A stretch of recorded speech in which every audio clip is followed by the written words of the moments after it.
What's up, guys? This is Ian here, coach of your Ladner Lanturn, bringing you guys week 12 of the PTL, taking on BrotherYubby and the Boston Red Sky.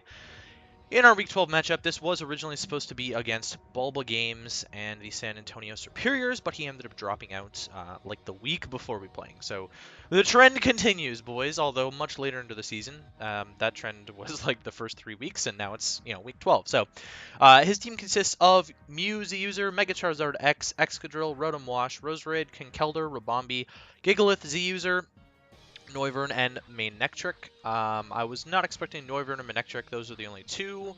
Conkeldurr and Roserade I'm really happy not to see, but yeah, I'm happy not to see them for sure. Rabombi is a problem, and it's like the main problem.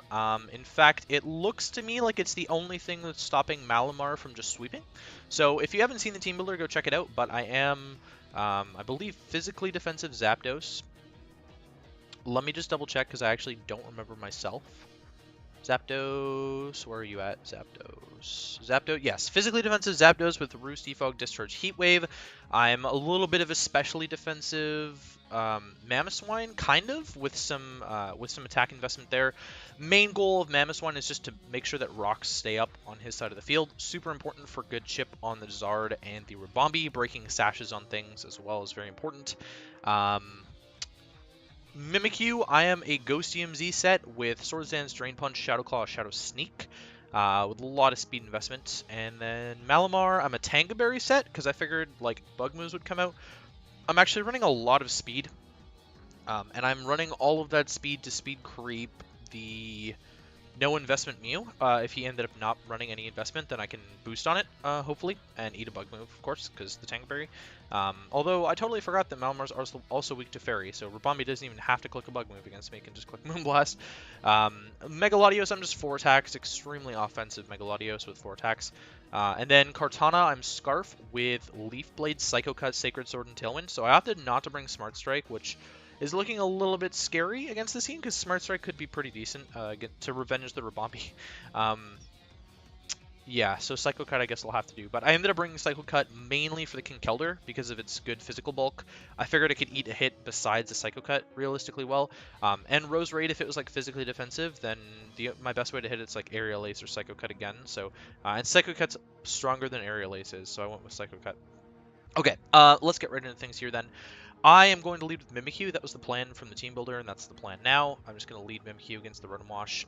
I don't care if he burns me. I'm just going to Swords Dance, and then if he actually opts to hit me and break my disguise, I'm also okay with that. But now he's just going to double into the Charizard on my Swords Dance, which I'm like, okay, I'm okay with this.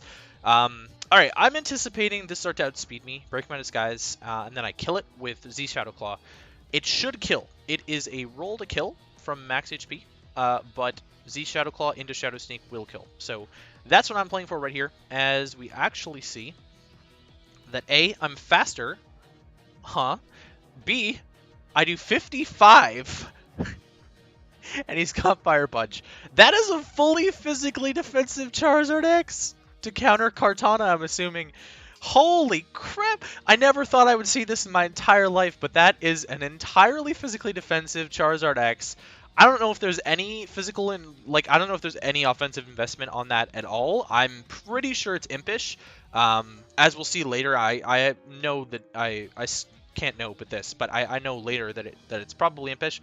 And Mimikyu is doing 0 to this thing, so I either have to pick another opportunity to SD again so that I'm actually doing decent damage to this, or I just go for the Shadow Claw crit, which it's doing nothing, and he shows the Roost, and we get some Stolly here. I'm actually just going to skip through some of these turns. I Drain Punch to get some HP back, and we'll see based on, oh, Sub, and I'm like, why? Okay, I don't understand Sub, first of all. Sub doesn't make a lot of sense against my team. I have a lot of offense on this team, and so there's not really an opportunity to sub up against a lot of things. So I'm a little bit miffed by that. Shadow Claw obviously breaks the sub, and now another Roost, and then Shadow Claw, and then Fire Punch here. Okay, so because I live that, I can tell that he's impish and not adamant, because adamant Fire Punch would have killed me even with no investment. At least that's what the calc told me, so hopefully the calc's right. Yeah, so I mean, we live technically with the burn, and at this point, I'm actually just going to decide to save my Mimikyu. He's probably just going to roost as my Mimikyu dies, so I'm going to go hard on my Mamo and get up Rocks, or sorry, Latios, and threaten this thing out with a Draco. Whoops! I do that later with the Mamo. And then I'm going to double into Zapdos on what I expect to be the Ribombee, which it is. So now I just go for the discharge. I figure I can just paralyze the Ribombee, and in comes the Zard. I don't paralyze the Zard, but it eats that really well. Now I bring in the Mamo on a Toxic. So I've been really tired of Zapdos just eating Toxics for free this entire season, and so I finally scouted for one, and I went into the Mamo. Not that it mattered, but I obviously threatened this out with Earthquake, and I can just get up my Rocks pretty much for free here. As he goes into the Mew, of all things, which I thought was quite interesting. And I believe I go for a knockoff here as he shows the U-turn. So in comes the Rotom-Wash. It's definitely not eating this knockoff very well. Unfortunately, I get the crit, so it's a little bit more damage than I would have liked to have seen on the Rotom. But yeah, Latios is a free switch in. I was a little bit Spadef invested, so I'm guessing I probably didn't live the Hydro Pump either way. I might have if it was uninvested just because of all the special bulk that I had on my Mamoswine, but it was a much safer play to just go into Mega Latios, and right here, Psychic just like claims a kill. I'm faster than the Charizard. I can kill it. Mew comes in on the Psychic plus Rocks damage. Shadow Ball then kills it, essentially. Gigalith, I don't really know if you'd want to switch in Gigalith on Mega Latios, but you could. Ribombee is definitely not living a Psychic after Rocks, and Excadrill's not like a safe switch in per se, but it could definitely eat a hit. Yeah, and the Zard, if it switches in on Rocks, it's dying to a Psychic. So I am just going to Mega Evolve and finally claim a kill this game with the Psychic. So we pick up our first kill of the game. In comes the Ribombee. I'm threatened out by this thing now because he's faster. So I'm going to scout for damage as I go into my Zapdos. And he reveals to be Choice Specs. What? That Moonblast did so much damage. Alright, this is Specs, guys. This is modest Specs damage from the Ribombee here. And it scares the shit out of me. That is a lot of damage, and I don't have a switch into this. Like, what? What do I go into? So, I'm going to sack Mimikyu. Mimikyu's 2%. It's not doing anything anyways. It's time for Mimikyu to, unfortunately, pay the price and die, which lets me get Kartana in for the bait of the century. Alright, I don't have Smart Strike. I don't have Smart Strike. I have Tailwind over what probably should be Smart Strike. But I'm going to predict him to go into Charizard. We've seen it be physically defensive.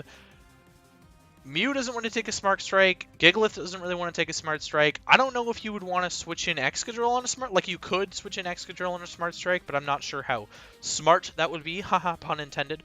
So I'm going to predict him to go into the Charizard, and I'm going to make the ballsiest double of my life into my Mega Latios on the Charizard, which of course lets me click Psychic again. Charizard is now in range of a Psychic, and now we get to see the Excadrill come in, take 2% from Rocks, lovely, and it takes 33% from Psychic. That's like pretty much no bulk, but we've also scouted that it's Mold Breaker. That's like pretty key to find out that this thing is Mold Breaker now. It's super important to know that it's Mold Breaker when I see the Gigalith on the team. So this is definitely Scarfed. There's no reason why it wouldn't be Scarfed when we see Specs Ribombee. I mean, the Mew could also be Scarfed, I guess, but, like, would it be? I don't know. So I'm just going to go Zapdos as he makes a really good read and clicks Toxic. So I do end up switching in Zapdos on a Toxic once again, probably every single game this season, as the Mew comes in on my Roost. So I just wanted to get some HP back there. Obviously, the Excadrill can't touch me. And I'm just going to go for the Discharge here as he shows the Defog. And we're going to get the Paralysis, which is my favorite status in the game for so many reasons. Synchronized is not going to work on my Zapdos. And so now that Rocks are gone, my goal is to get them back up. I need the chip on the Ribombee. I need the chip on the Zard. This chip on the Zard is very important because with enough chip, like with Rock's chip on the Zard, then Sacred Sword's gonna two-shot it if it switches in. And after a Beast Boost, it's a roll to Oko it, I think. So that's kind of what I'm playing around, is being able to beat the Zard with my Kartana. So I'm going for damage on the Mew here, and he just U-turns out as I get more damage on the Mew. I figured he was probably going to U-turn, and I didn't really see a reason to switch out the Zapdos, honestly, because if Ribombee comes in afterwards, then I just end up sacking off Malamar, and I'm still in a good position. Yeah, so in comes the Gigalith. I don't really care too much about the Gigalith here, sorry. I'm going to switch in my Kartana, actually, on this, because I figure he's going to go for the Rock move. And I eat that pretty well. Base HP not really doing me many favors here. And then the Mew's going to come in on my Kartana this time. I guess he was just sacking off the Mew to whatever I wanted to go for. Probably the Leaf Blade. A little bit safer than going into Charizard, probably. But I don't know. Like, if Zard came in there, I was predicting Zard to come in, which is why I went into Mamoswine, because I probably outspeed it and I can kill it with Earthquake. But I'm also okay with Mamoswine being in against Mew, because it means I get my rocks up again, which is, again, good chip for the Rabombi and the Zard. Roost doesn't really matter to me that much with the Mamoswine, and I'm just going to opt to go into my Mega Latios here on... well, it was a full para, but I was expecting it to be a Roost, really.